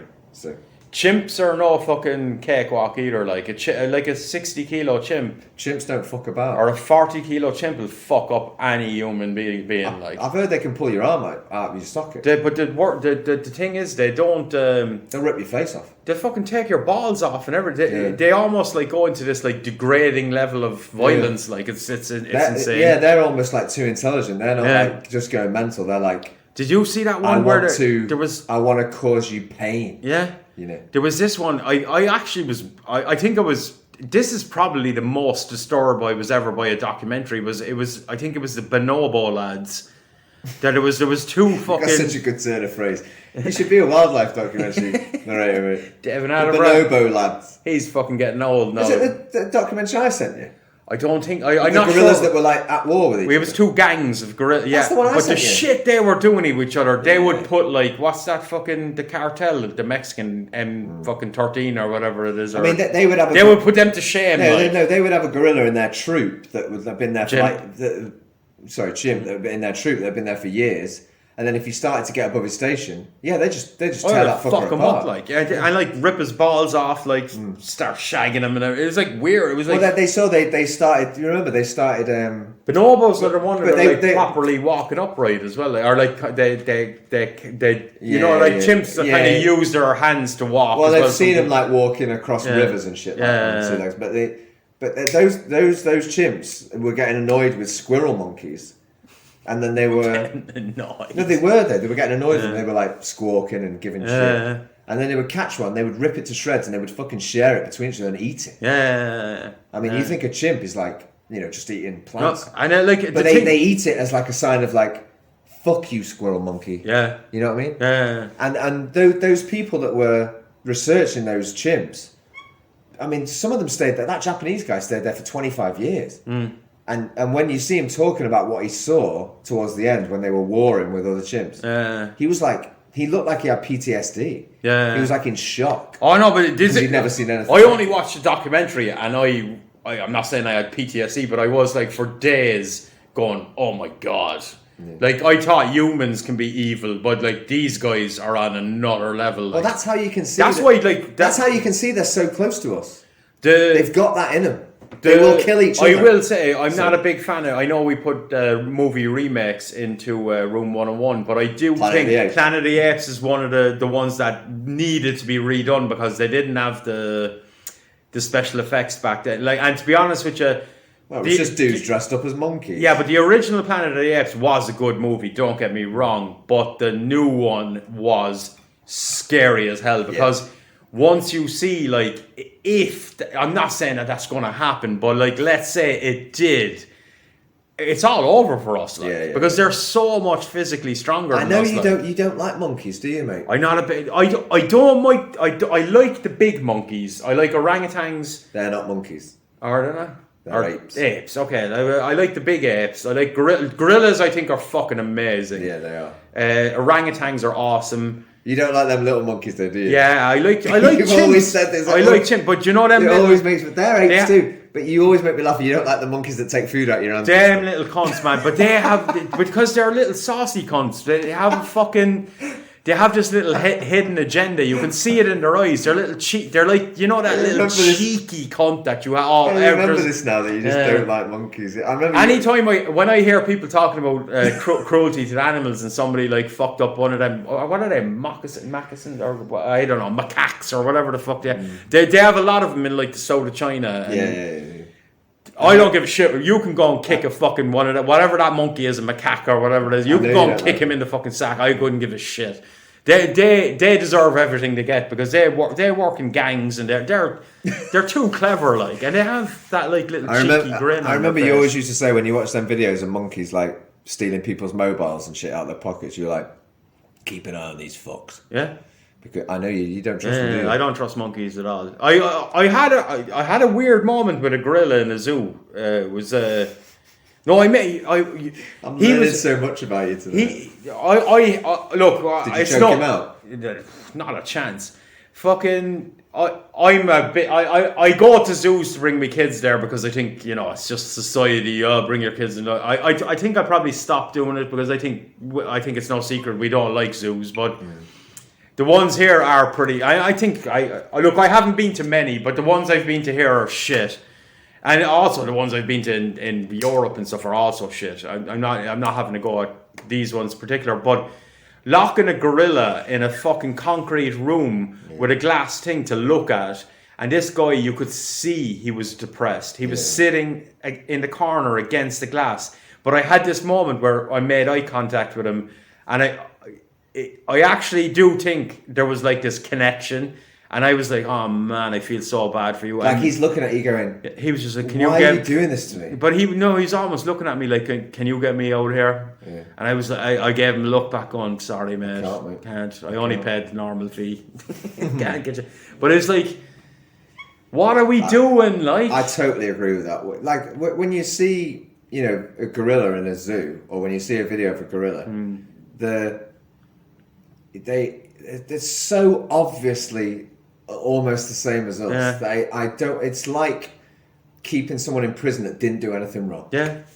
You know what I mean? And like the thing is that like a lot of them like were probably captured when they were bababies or whatever. I don't know how anyone can look in the eyes of that animal and go, you know, it's just an animal. And I like. It's not an animal. All these look. I'm not. Look, I know it's a thing that we have, and they're just doing it for their job and blah blah blah. But like these zookeepers are saying, "Oh, we love the fucking animals and blah blah." Do you really though? Yeah. Because you're basically a prison officer in a system that like is like, when you actually think about it, it's insanity. Like it's really really fucking insane that we go to look at animals in a fucking concrete block of a room for our entertainment. Like, imagine if you did it with humans. Imagine if you opened like Cork prison to like guests to just go and walk around looking. there would be uproar about it. So I'm not saying animals are on the same level as humans, but they're not also a million miles away from it. Do you know what I mean?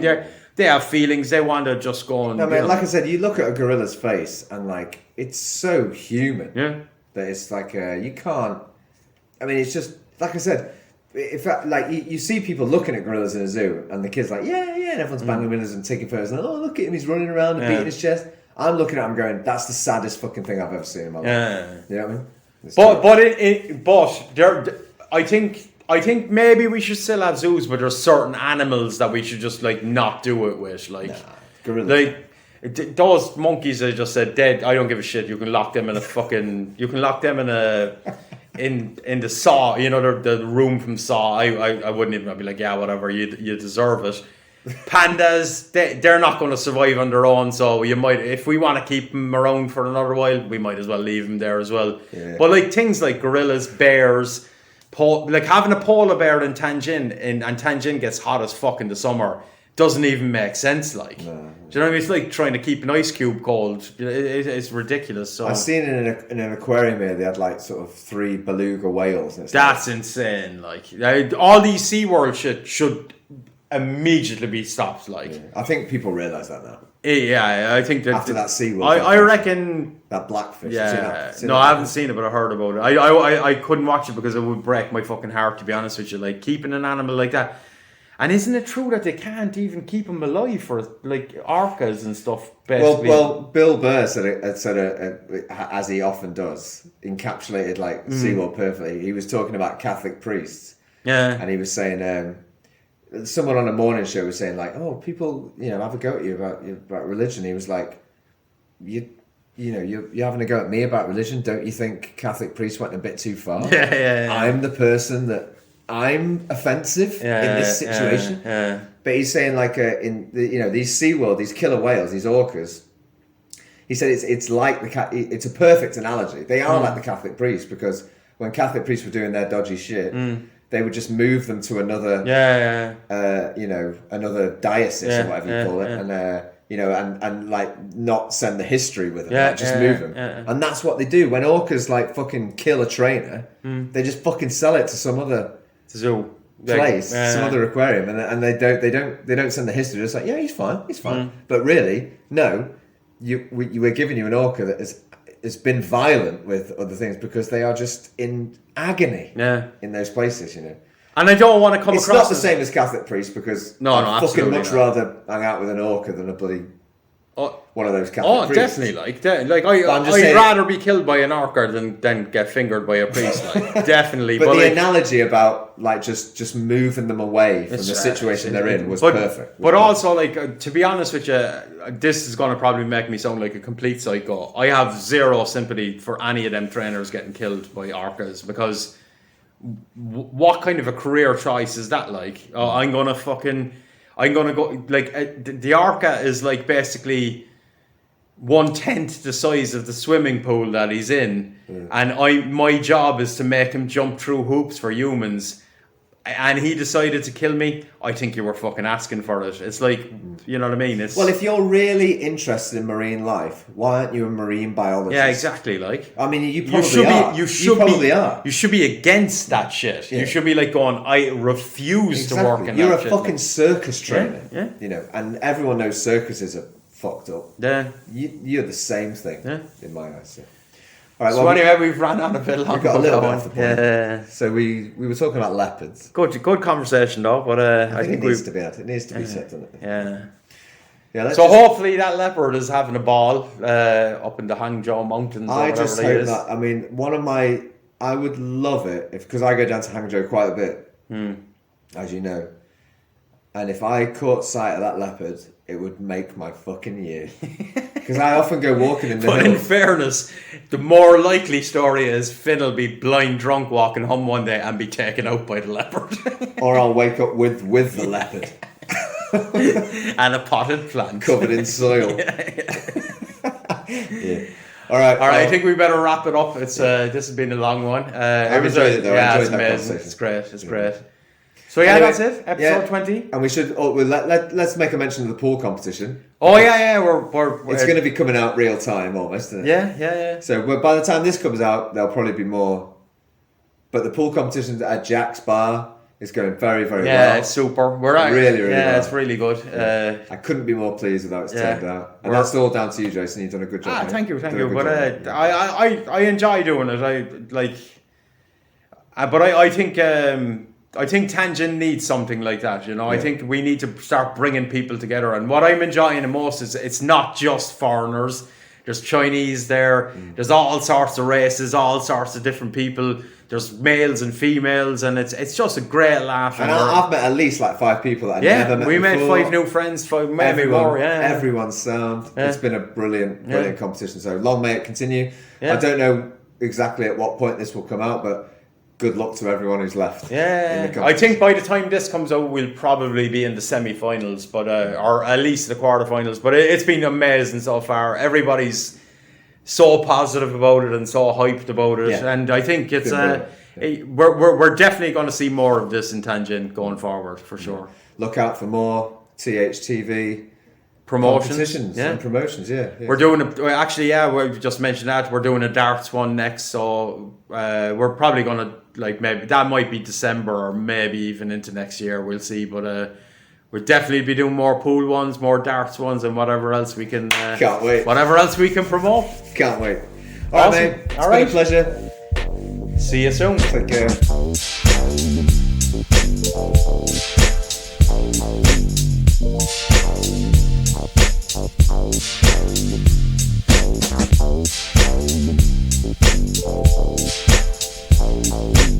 Thank you.